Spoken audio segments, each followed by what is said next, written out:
আসসালামু আলাইকুম সম্মানিত অতিথিবৃন্দ। সত্যি বলতে পদকটা আমার কাছে আসলে যথেষ্ট আনএক্সপেক্টেড ছিল। এতটাই আনএক্সপেক্টেড ছিল যে প্রথমে যখন ফোনটা করেছিলাম ভেবেছিলাম প্র্যাঙ্ক কল, তাই বেশ কাঠখোট্টা ভাবে ডিল করছিলাম। কিছুক্ষণ পরে বুঝতে পেরেছি যে ফোনটা সিরিয়াস। আমাকে পই পই করে বলা হয়েছে যাতে আমি সময় বেশি না নেই, সো আমি খুব সংক্ষেপে 3টি কথা বলবো।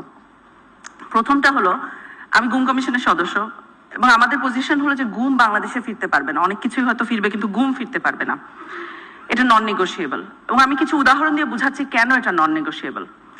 একজন বাবা তৎকালীন বিরোধী দলের মানে আওয়ামী লীগ আমলে তৎকালীন বিরোধী দলের একজন কর্মী ছিলেন। উনি গুম হওয়ার ঠিক আগে 2 সপ্তাহ আগে ওনার বাচ্চা হয়। বাচ্চাটা প্রিম্যাচিওর ছিল এবং ভদ্রলোকের সাথে আমার কথা হয়েছে, প্রিম্যাচিওর বাচ্চাকে সাথে সাথে এনআইসিইউতে নেওয়া হয়। তো বাচ্চাকে কোলে নেওয়ার আগেই উনি গুম হন এবং আমাকে বলেছিলেন যে আয়নাঘরে ওনাকে একটা ছোট বোতল দেওয়া হয়েছিল, পানির বোতল। উনি ওই যতটুকু সময় গুম ছিলেন, ওই যখনই ওনার বাচ্চাকে খুব মিস করতেন তখন ওই পানির বোতলটা এভাবে করে কোলে নিয়ে বসে থাকতেন এবং সেটা দিয়ে উনি ওনার বাচ্চাকে স্মরণ করতেন। আরেকজন বাবা, গ্রামের সাধারণ কবিরাজ, আমার অফিসে এসেছিলেন, দুপুর হয়ে গেছিল, আমি ওনাকে বিফ খিচুড়ি লাঞ্চ হিসেবে অফার করেছিলাম। উনি খেতে কিছুতেই রাজি হননি। তখন আমি জিজ্ঞেস করেছি তুমি খাবেন না কেন? তখন বলেছিল যে যখন উনি গুম ছিলেন তখন ওনার পরিবার এতটা অর্থের অভাবে কষ্ট পেয়েছে যে ওনার বাচ্চা স্ত্রী অনেক সময় না খেয়েছিল। এ কারণে গুম পরবর্তী সময় ফেরত আসার পরে এখন ওনার কাছে বিফ খিচুড়ি টাইপের লাক্সারিয়াস খাবার খেতে উনি স্বাচ্ছন্দ্য বোধ করেন না, এই কারণে আমার ওখানে উনি লাঞ্চই করেন নাই সেদিন। আরেকজন বাবা আমাকে বলেছিলেন যে উনি যখন বন্দী ছিলেন তখন এগেন পরিবার এতটা অর্থের অভাবে ছিল যে চিকিৎসার টাকা দিতে পারেনি বলে ওনার দুটো সন্তান মারা যায়। বাই দ্য টাইম উনি গুম থেকে বের হন ওনার এসেনশিয়ালি কোনো সন্তান আর ছিল না। গুম যে ধরনের ক্ষত তৈরি করে সমাজে সেগুলো চোখে দেখা যায় না, কিন্তু সেগুলো ফিল করা যায়। এই কারণে গুম আর থাকতে পারবে না বাংলাদেশে, এটা হলো নন নেগোশিয়েবল একটা ইস্যু।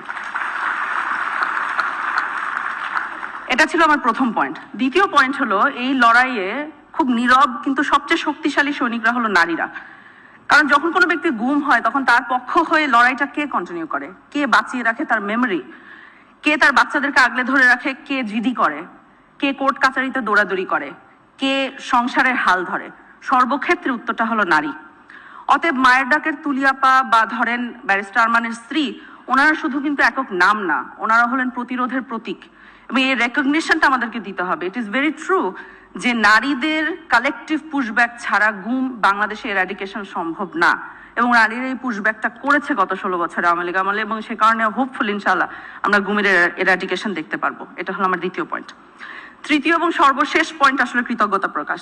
কোনো ক্রমেই সম্ভব না যে এই পদকটি আমার একক অর্জন, এটি একটি সামষ্টিক অর্জন। গুম কমিশনে আমার সহযোদ্ধারা ওনারা দিন রাত কাজ করে যাচ্ছেন, এই স্বীকৃতি তো তাদের বটেই, তবে অলসো পাশাপাশি আইন শৃঙ্খলা রক্ষাকারী বাহিনী এবং নিরাপত্তা সংস্থার অনেক ব্যক্তি আমি জানি তারা খুব সাহসের সাথে জীবনের ঝুঁকি নিয়ে আমাদের পাশে দাঁড়িয়েছেন, ইনসাফের পাশে দাঁড়িয়েছেন। তাদের দেশপ্রেম এবং ত্যাগী মনোভাব আমাকে সত্যি চমৎকৃত করেছে এবং therefore আমি তাদের কাছেও প্রচন্ড কৃতজ্ঞ এবং এই পদকটি তাদেরও অংশীদারিত্ব আছে।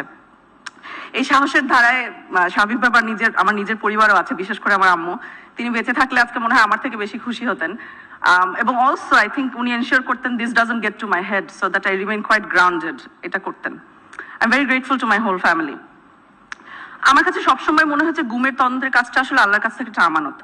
অর্থাৎ যদি এর ফলে ভবিষ্যতে কোনো বাবা পানির বোতল কোলে নিয়ে নিজের প্রিম্যাচিওর সন্তানের অভাবটা পূরণ করতে না হয়, দ্যাটস ইনাফ, তাহলে আমরা সাকসেসফুল। এবং এই ডেটারেন্সটা এস্টাবলিশ করা আমাদের সর্বসময়ের গোল এবং আশা করছি ইনশাআল্লাহ পারবো, বাংলাদেশ পারবে। আমি জানি প্রধান উপদেষ্টা এখানে নাই এবং উনি প্রশংসা শুনতে পছন্দ করেন না, সো কিন্তু যেহেতু উনি নাই অনেক কিছু করা যায় এখন, তাই না? সো যা হোক, করবো না। আমি শুধু এতটুকুই বলি যেটা ওনাকে পরে নিজেও বলবো, সেটা হলো ওনার জন্য আমার অনেক দোয়া হয়, অনেক দোয়া হয়। ধন্যবাদ।